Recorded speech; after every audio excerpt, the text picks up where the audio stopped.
Hello. Switching it up on y'all, starting at the panel table this time. So we're ready for our third Farm Bill discussion. And this one, I'm joined by folks that I'm pretty sure everyone in this room knows, and we're all affiliated with the Federation of Southern Cooperatives Land Assistance Fund, as well as Rural Coalition, because the Federation is a founding member of Rural Coalition, and so the work that we are doing in this space is definitely one that is framed significantly through collaboration and cooperation. And so I will just allow my colleagues John Zippert and Darnella Burkett-Winston to share their remarks with regard to the credit and rural development title, and I will share some remarks about one of our policy priorities for the upcoming Farm Bill. Point. I'm not okay seeing it, but I just will just talk as they get it uploaded.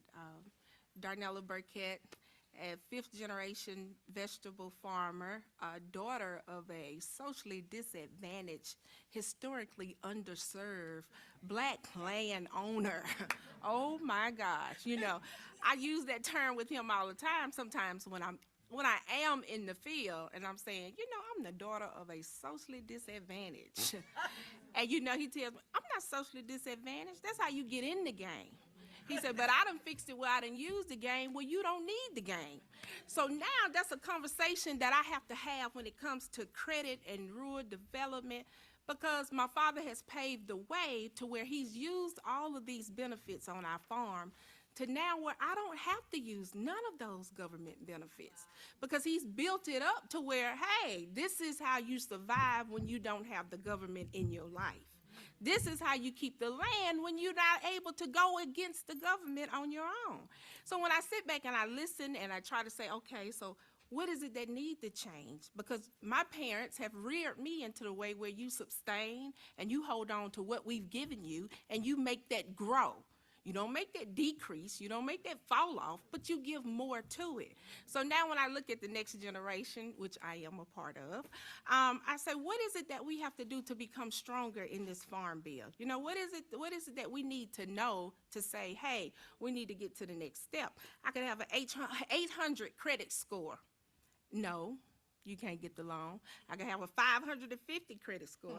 No, you can't get the loan. I can say, well, since my credit is good, I need to go to a bank to be denied, right? Do we know the process? You got to be denied. I go to the bank, it's like, well, we can't deny you. It's like, oh, okay, all right, so I'm gonna go to Tower Loan. I know y'all know it. One Financial or something. Oh yeah, well, I'm gonna go in there and I'm gonna apply for me a $50,000 transplanter, because I don't like to bend my back with the hoe and put the plant in the ground. I want me a transplanter. I can sit on the back like I see out here, and that wheel there, I can put my plant in and it goes in the ground. So I'm gonna ask Tower Loan to give me a $50,000 loan for that. Well, of course, they're going to deny me, right? Tower Loan is not gonna do that. So I'm gonna take that letter and I'm gonna go back to where they told me I needed to get a denial letter, and they tell me Tower Loan is not a financial institute. That's 3 turndowns you done gave me. My credit too high, or my credit too low, or I can't find somebody to do what? Deny me, you know, tell me anything. I can't find a bank, a financial institute. So these are conversations that I like to have and go back and forth and debate with him. Well, what do you want me to do? You know, I'm your next generation. Do you want me to grow food? Do you want me to expand the land? Do you want me to sell the land? What is it that I'm supposed to do? And when you listen to everything, that the way that has been paid from my ancestors, my mothers, my father, my adopted mother, where's she at? She's in here somewhere. There she goes. You know, these are things that's been paid for me to be able to understand how am I supposed to hold this land? How am I supposed to grow the next food? But with the Farm Bill and credit and knowing the importance of these programs, it's so crucial to know. It's so crucial to know. One of my slides, it goes into talking about rural development. which is a good one. Oh my goodness, where is Nikki? Nikki sent me up here with my sticky note for love and affection because she had my back, but my PowerPoint is not up here. Okay, so what I did was I have a form that talks about the rural broadband in the areas. And so I have all our cooperatives that has our light company that's in Mississippi. And so we have 18 cooperatives in the Federation that's stationed in Mississippi. So we have about 6 of them that gets their rural electric from these cooperatives, right? But the broadband service that they're offering to the cooperatives and offering to our cooperative, which is in Petal, Mississippi, is $180 a month just for the internet. Wow. Just for the internet. But broadband is so important. Biden put all this money out. Everybody in the rural is going to get it, but he didn't say everybody was going to be able to afford it. Okay? We pay for it at the farmhouse, is what we call there in Petal. It's $180, but we allow people to come around in the community to be able to use that internet. I mean, it is so fast, but it's higher than the light bill, the water bill, the insurance on the house, and everything else. It's $180. And if I can't pay my light bill, I can't have the lights. If I got to have the lights, I can't have the internet because I can't pay the internet bill. And so that's a conversation in that rural development. Oh, here we go. Okay, so we could go, let's see, go to the next one. That's my broadband. Okay, so here, this is my 5 facts that I come up with about 24 million Americans, mostly rural, lack broadband access. Number 2, high-speed internet access is essential in today's economy and culture. We have to have it. Like I said earlier, in order for me to draw down that money from the SNAP program, I have to have that internet when he comes back in from the market, because no one wants you to bring that machine into the bank or bring it to food and nutrition and say, okay, let's get this transaction because it froze up while I was trying to get it from the bank. You know, low income and mostly minority rural areas are the likeliest lack broadband access. That's us. Numerous factors impede on rural expansion of broadband across access, and the coronavirus pandemic made broadband access especially crucial. You know, we didn't have it then, but then after the pandemic came all this money for broadband. Next slide. So this is my cooperative spirit of the co-ops that's in Mississippi that are Electric Power Association. Of course, I contact all of them that we have a co-op in, and I say, hey, I want to know if this address has internet or what type of go there for. Well, I saw that you received $22 million to put rural broadband access out in Macon, Mississippi. And I have somebody that's very important that I have to make sure is taken care of, and that's my president, Ms. Shirley Blakely. So, therefore, when I went to Fort County's Electric to try to figure out the Sugar Lock Community Access, does that facility have high band broadband internet? Well, no, they don't have it. We're working on it. But you received the money over 8 months ago. You could at least send something out to let them know. Delta Electric, Mississippi Electric Southwest, Southern Pine, and of course ours, Dixie Electric Power Association. It's hard enough for me to get my dad to go there because of the name Dixie, you know. So when you go there talking about having a conversation about why we don't have the internet, and then when we do get it and you send us a bill, it's going to be $180 a month. That's just a big hurt. But these are our cooperative spirits. We are co-ops in the community, but there are also our electric co-ops that's there that I try to get a relationship with our co-ops with them to be able to, let's make something affordable and reasonable for the rural farmer, for the rural landowner, for the ones that don't have that fast speed internet. But at least give us something to have internet, because my mom's side, we slowly just now getting out of dial-up. So we still have a few more steps to go before we can even get into fiber optics. Okay, the next one, please. How broadband networks are funded. CoBank, high cost support, USDA, operational cash flow, CoBank, grants, and rural broadband experiments. And all of that still falls back into that rural development line of being able to go to them and say what it is that's needed so we can work an agreement to have it in our community. Partnerships, I'm sorry, next one. Next slide. Partnerships and community for broadband, long-term focus, economy scale to exist, no cookie-cutter approach for technology, funding, partnership, comfort zones to be stressed. Now, I guess you say, now, what is this? I just want to just go into a little deep with, when you're on the internet, right, and you might get something that pop up and say cookies. Anybody know? Anybody know what this, you know, why does that come up? Do any? So they can get your information. So you don't always have to hit accept. Don't hit it if you don't mind. You know, don't hit it. And, you know, usually we'll hit it just be like, because I want to go and see what's on the website. I'm trying to get to it. But once you hit that, it takes in all your information and it stores it. Now, supposedly, it can't be hacked, but it can be hijacked. You have to look up the two. You have to look up the two. So I go back and forth with my dad, and it's just like, quit clicking all that. And then you wonder, you know, how they know what you're saying, how they know. I was on one site looking at seeds, Roundup Ready, and I said, who's been looking up Roundup Ready seeds? You know, how is that? And he trying to close out and clean the browser and the cliche and everything on there because he know I am fighting him every day about doing this. But it tells me I can go back in there because you accepted that cookie and it took all that information. So if I go in there looking up my Udumdra, trying to get me some of those seeds, here come Roundup Ready, cheaper, faster, this, that, and other. So it's a thing that you want to take your time when you're on that internet. Even though I'm pushing for broadband through rural development, I am. But I also want you to be aware, because even though they might put it there, but they're getting something in, and that's your information on it. Okay. Teamwork, working cooperatively and together.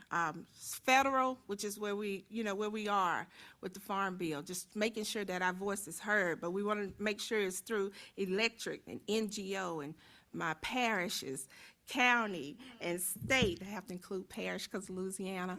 But, you know, I want to make sure that we're all covered, that we all know about working together to be able to get broadband in these rural areas and going through rural development.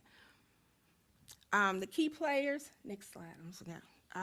In the broadband connectivity, rural development, rural utility services, Department of Commerce, broadband companies, cooperative, electric broadband companies, cooperative leaders, wireless broadband, schools, library, universities, healthcare, municipalities, all of those play key areas in broadband, and all of those are usually in our communities, or there's somewhere that we use. So we want to be able to push to make sure that we're able to sit at the table as farmers in our area, because we need the internet, no matter, you know, no matter what, even the way the world, the terminology and time is changing. I don't have Facebook. I don't have Instagram. I don't have any of that because I keep saying one day I'm going to run a political office or I'm going to be working at USDA. So I don't have any of that. However, I have to have it because Mr. B loves going to the farmer's market and nobody wants to use cash. Everybody wants everything. Yeah, so in order for us to be able to take those payments, I have to have that internet broadband in the area. Next slide.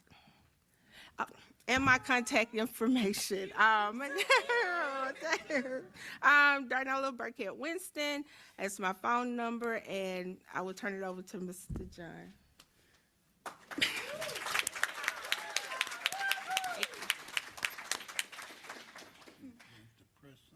You have to press this. Okay. Good evening to everyone. Good afternoon. It's very difficult here in 10 minutes to talk about all that involves credit and rural development in this Farm Bill. And before I start on that, I also understand that this is a session about advocacy and about us being community advocates for change. So I want to tell a story that relates to the question of advocacy, and then talk a little about the specific credit things that we're working on, and then say some things at the end as well. In 1998, which was when Bill Clinton was president, I was appointed to something called the USDA Commission on Small Farms. And I was on there representing the Federation and the Rural Coalition with about 25 or 30 other people. And we produced a report with 146 recommendations for change in USDA. I still have a copy of the report, but I think they buried every copy that they could find. But one of the issues we talked about, and this is where community-based advocacy comes in, we said, you know, the Small Business Administration has a low documentation loan for a smaller loan for beginning and smaller businesses. Why doesn't the Farm Service Agency have a similar thing, a small loan to help beginning farmers, farmers who have not been able to get credit before? You really ought to have a program similar to SBA, a small loan that people could really go in and afford.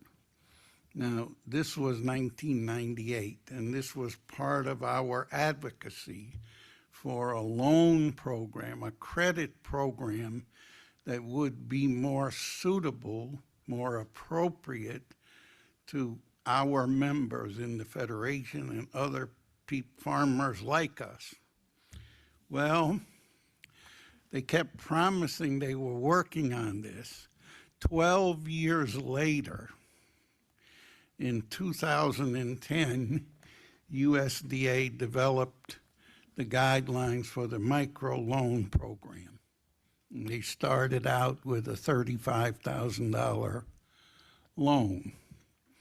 The next thing that happened 2 years later, I got a press release at the Greene County Democrat. Some of you know I'm also my wife and I published a weekly newspaper in Greene County. And we got a press release from USDA bragging about how they had made their 15,000 micro loans, and this was the best idea of a credit and loan program that they had ever come up with. Okay? So what are we saying here?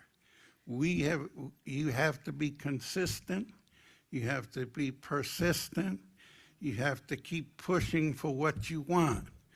Sometimes it takes a long time, and after it works out, everybody who is opposed to it claims credit for it.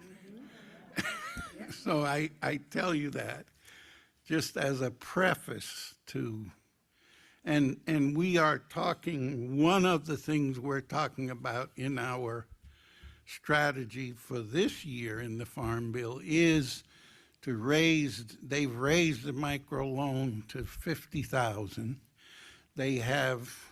We're pushing for them to raise it to 100,000.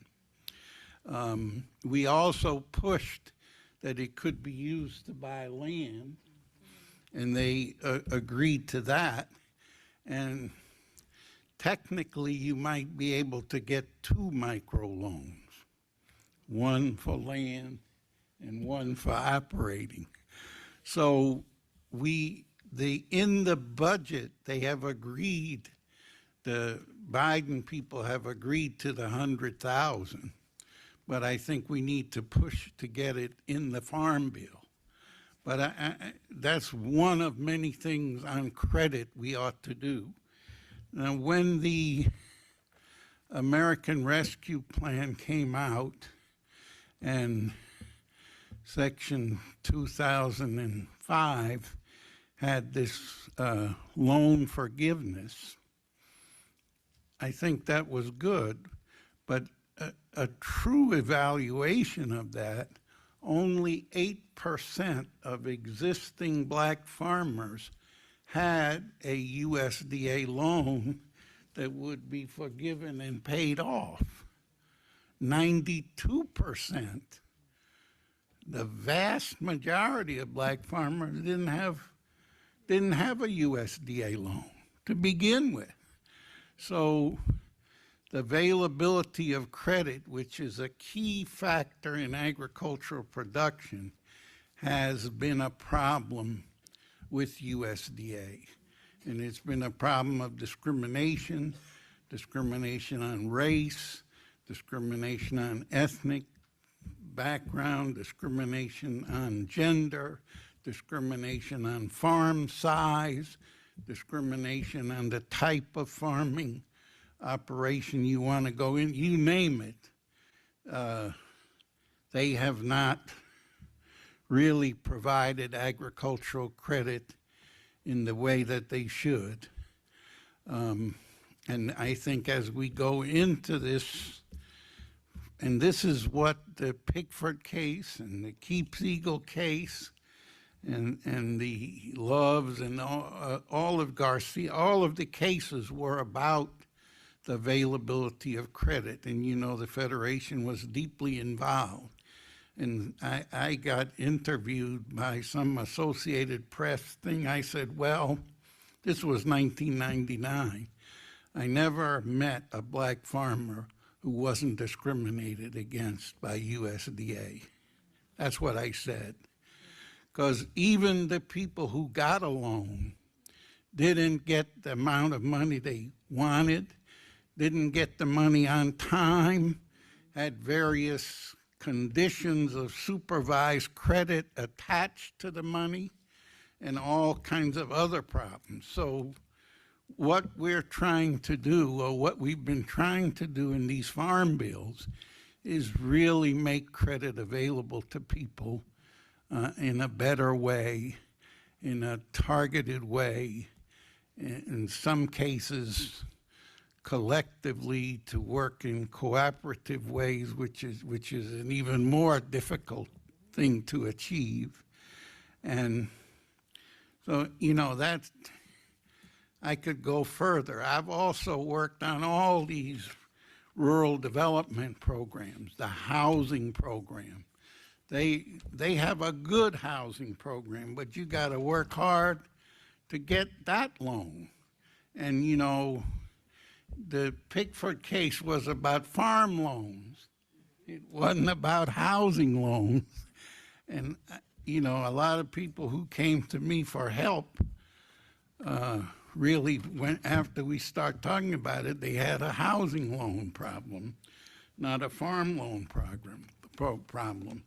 We have a program in rural development called the Rural Cooperative Development Program, RCDP, and the Federation has for many years been a recipient of it. This is a program to encourage people to develop cooperatives. It's underfunded nationally. There's another little piece of it called the, you're gonna get mad, the Socially Disadvantaged Group Grant, which the Federation really helped to make sure that some of the money was targeted to black and other socially disadvantaged farmers. There's a program called REAP, which is about energy.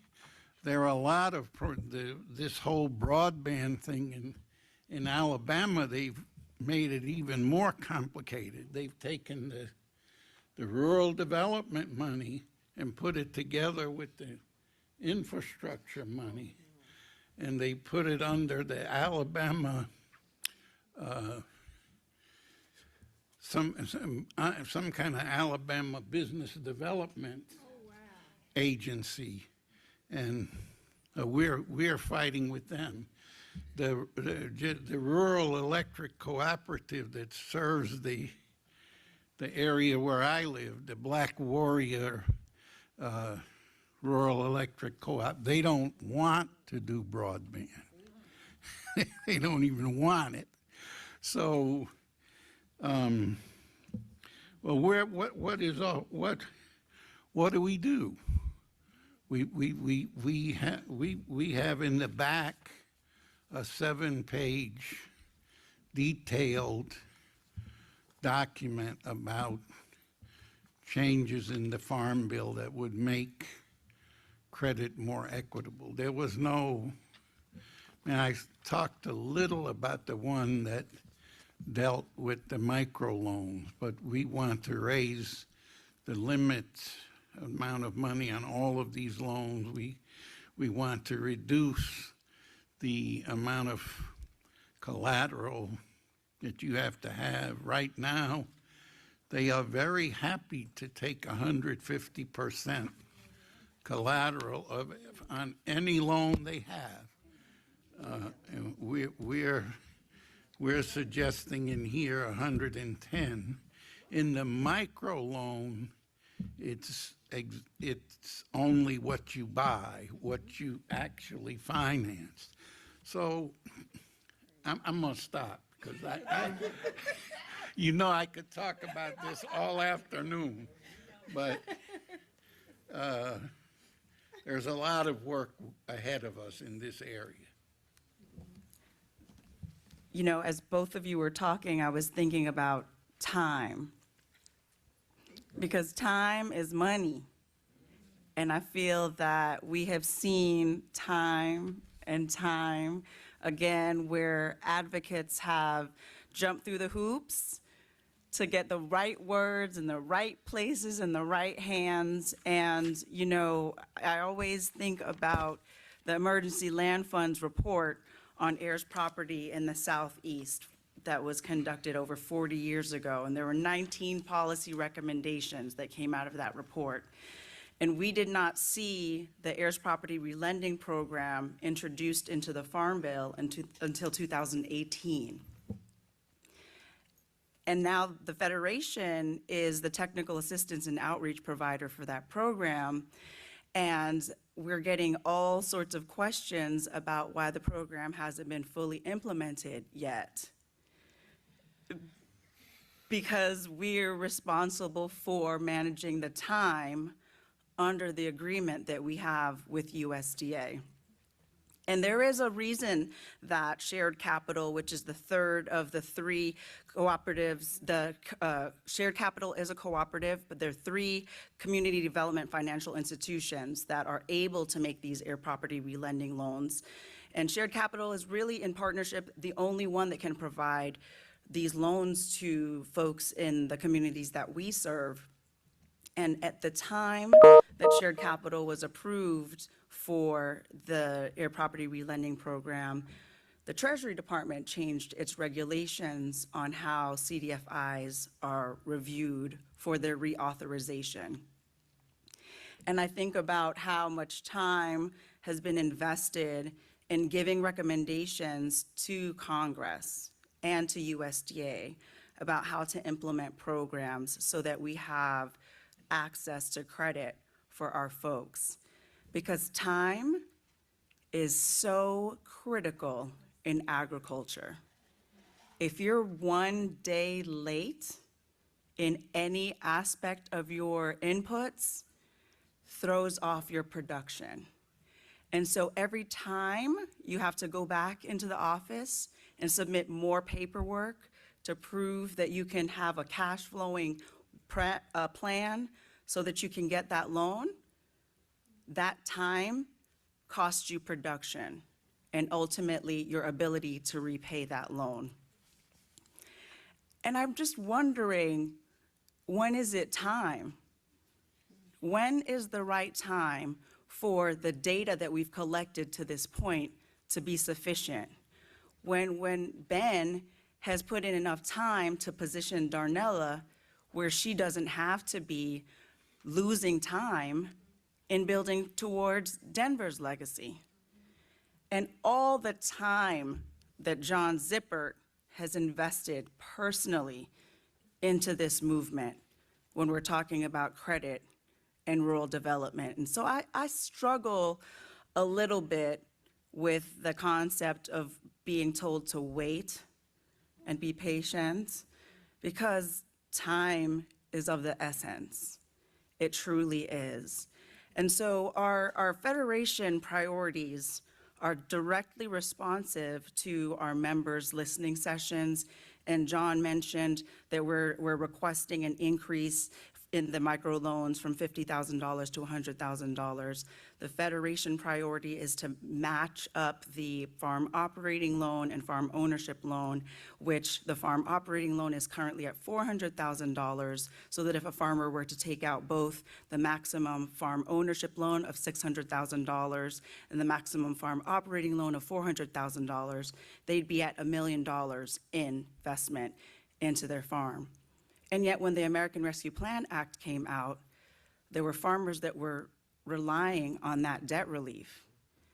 And now those guaranteed borrowers, some of that missing puzzle of the 90+% of folks that do not have USDA direct loans, they're now being told it's foreclosure time because these loans are over collateralized. Because in the USDA handbook, it says that they can secure a loan with 150% of the value of that loan.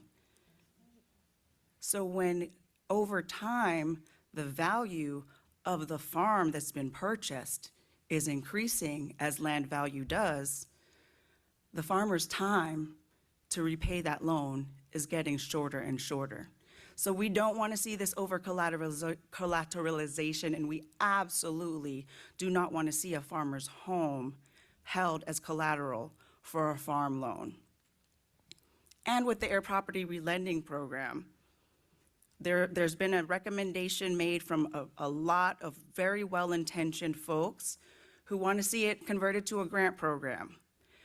Federation has seen time and time and time and time again that funders find an issue sexy for a hot minute. I can say in my career personally, when I was leaving for maternity leave, the funding for my organization to hire me in that role was cut. Because heirs property comes into fashion, and as quickly as time goes, it comes out of fashion. So each time we have to request for an investment into a grant program, that's time lost.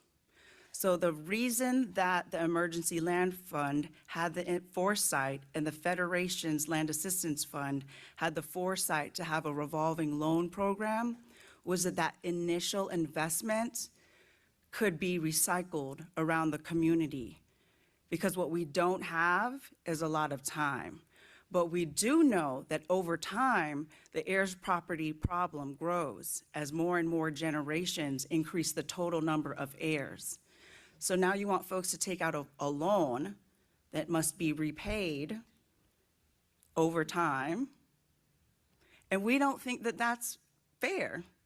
Even though we know we need to be creative in the solution, we know that we cannot keep depending on an investment into a grant program. We know that we have to build the systems that we know will have the results that we want. We also want to see the Debt for Nature program that USDA already has in place, wherein a farmer can get up to 33% of their FSA loan debt forgiven for putting certain conservation practices onto their land for a certain amount of time. And we want to see that matched up with the Air Property Relending Program, such that when a family takes out those funds and they clear their title and they get engaged in conservation programs, their time comes to have that loan forgiven. It's time. It's time. And I really think that that's where we are. I think that that's the message that we need to be going to the Hill with tomorrow, is that we've all seen farmers transition, and it just seems that the sand is running through that time hourglass. And so I really, really, really, if you don't take away anything else that we discuss today, there's so many complex issues and there's so many legal this and legal that, we don't have time. Time's a luxury that we just don't have.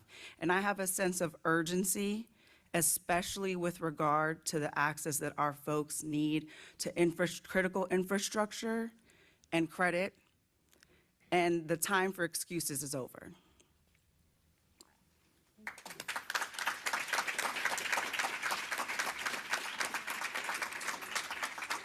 So we have about 10 minutes. I didn't prepare any questions for our panelists because I know that there would be a lot of questions from the audience on this subject.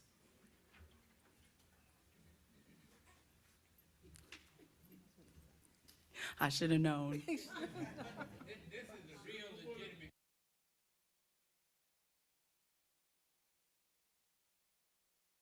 Legitimate question. The other was kind of fake. I faked them.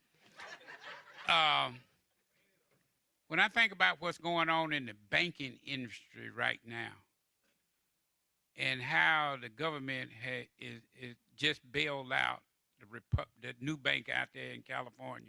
A few months ago, they bailed out another bank. Have we looked at and called their attentions to the number of bailouts, and I'm thinking about rewriting my presentation for tomorrow. Have we called their attentions to the number of big organizations that they have bailed out? Remember back in the day, they bailed Chrysler out, they bailed out the whole state of Detroit, and it's been one bailout of another. And so now we're challenged with what farmers are coming face to face with. I just talked to my real estate person the other day, and he said it's going to be more houses coming online because the time is up. So that's my question. We need to tie it to the other bailouts that the government has been doing.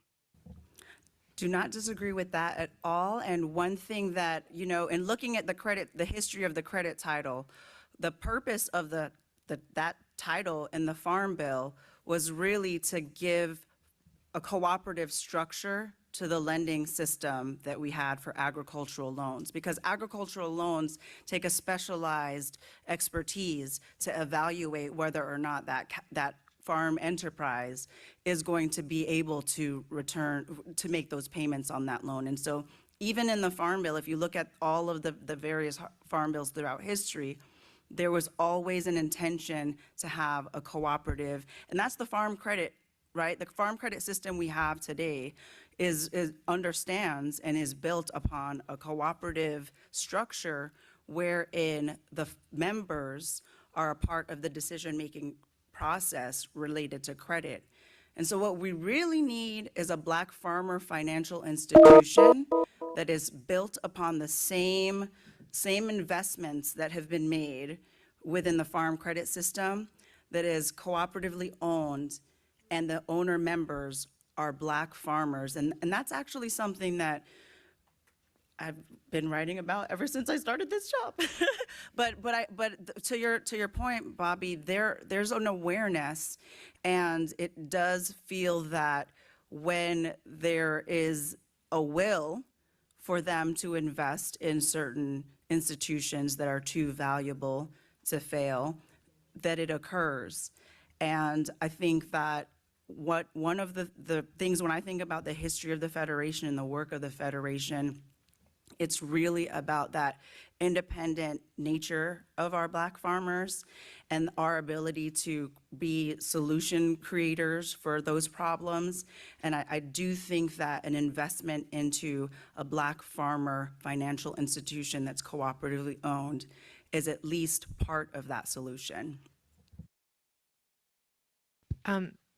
This is just a tactical question, and feel free to throw it out if you think it's no good, but has the Office of the Inspector General, what about creating a list of the top 5 questions for the USDA Office of Inspector General looking back at 2018 Farm Bill implementation? I'm really thinking about Darnella's presentation and rural broadband, what happened to the spending?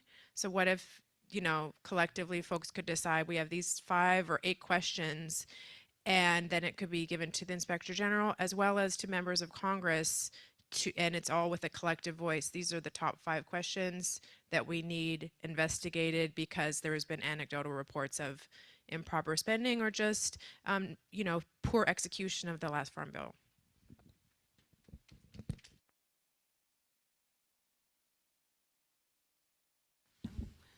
I like it.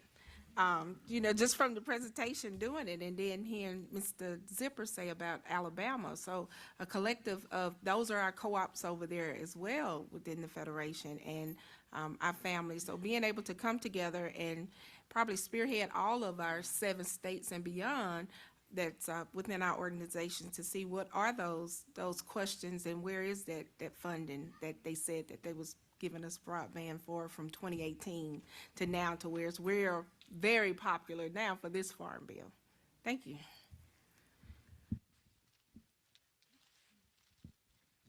I just want to say that in the miscellaneous section of the Farm Bill, which is the very last section mentioned, the Rural Coalition has put into the last 3 Farm Bills a pretty rigorous request for statistical information on who is getting every program down to the county level.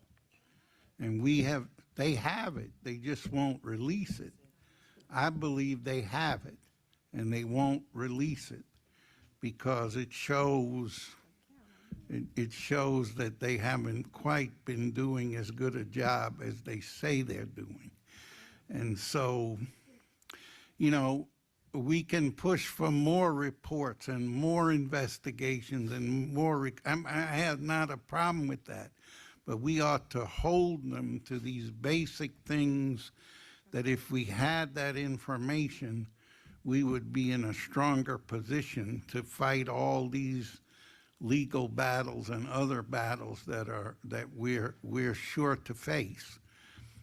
And another thing that's coming, and we haven't really, it's been mentioned here, but we are about to get the regulations and the process for the implementation of Section 22007 of the Inflation Reduction Act, which says there are $2.2 billion for past discrimination, primarily past discrimination on credit. And, the groups, the organizations in this room have submitted detailed comments on that. Well, you heard this morning somebody talked about there's going to be one third-party group in charge, 4 regional groups, and cooperators will be involved. We need to see what those regulations say. Who will be able to get this, and what is the process under which they will get it? And it's going to be a lot of work for us to do because there are a lot of people out there who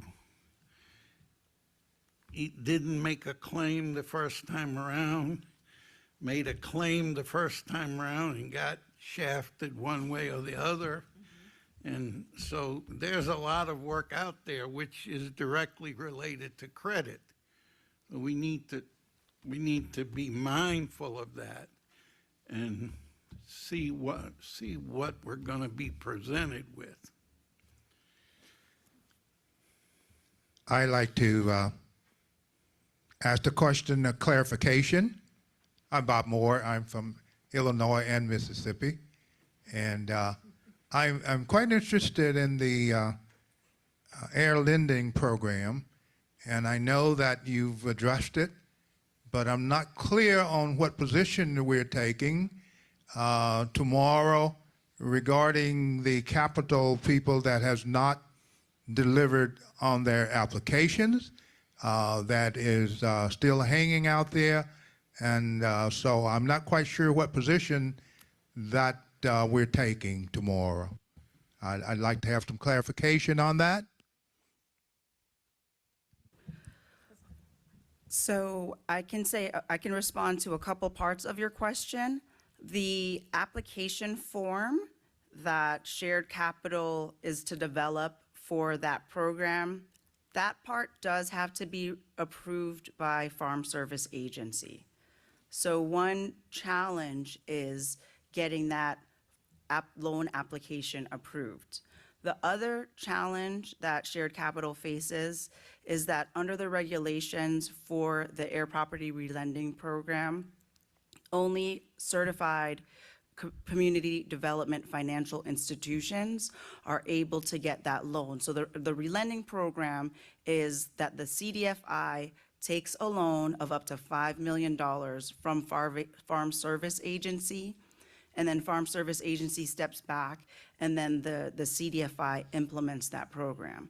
So Shared Capital is unable to get the application approved because they haven't actually closed on a loan with Farm Service Agency. So that $5 million that Shared Capital was announced that they would receive in partnership with the Federation last August at our annual meeting, because they have not had a reauthorization of their certification, they have not received that money.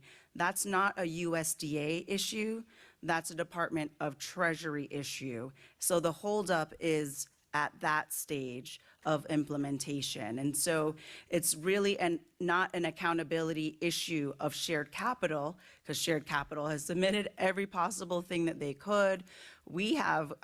I have weekly meetings with them on the status of that process. And so that's why we, as the Federation, in our role as the technical assistance provider, have been giving all of those who are interested, everyone that calls the office, everyone that emails the office. Erica is nodding her head, because we get a lot of those calls because our name's in it. Right? And so when it comes to accountability, a lot of times that is directed at us, because we're out in front promoting this available program. Once that certification is completed, then we would be in the position that the Oklahoma Cherokee Nation CDFI and the Occupaton CDFI are in, of being able to close on the loans with Farm Service Agency and begin making those loans. And so there is a reason that Shared Capital has not put out applications, because they don't have those monies to loan. And if they were to take an application, we think that informing folks that the program exists and is available is very different than giving folks the impression that they've submitted an application that's being reviewed and they could possibly receive a loan. And so that's where the holdup currently is. And so in terms of our position, we're advocating still that the heirs property relending program have a forgivable loan component to it, such that when those loan funds do come available, and some families apply for those loan funds, and they do their part of clearing title and having a succession plan, if they then put certain conservation practices in place, those that would be appropriate for wherever their land is located, that some of those loan funds would be forgiven. But the holdup is not at the level of Shared Capital. The holdup is at the level of the implementation of those regulations, and that only CDFIs, certified CDFIs, can make those loans. Does that help? Yeah. And we're at time. Thank you all so much. Thank you to my panelists.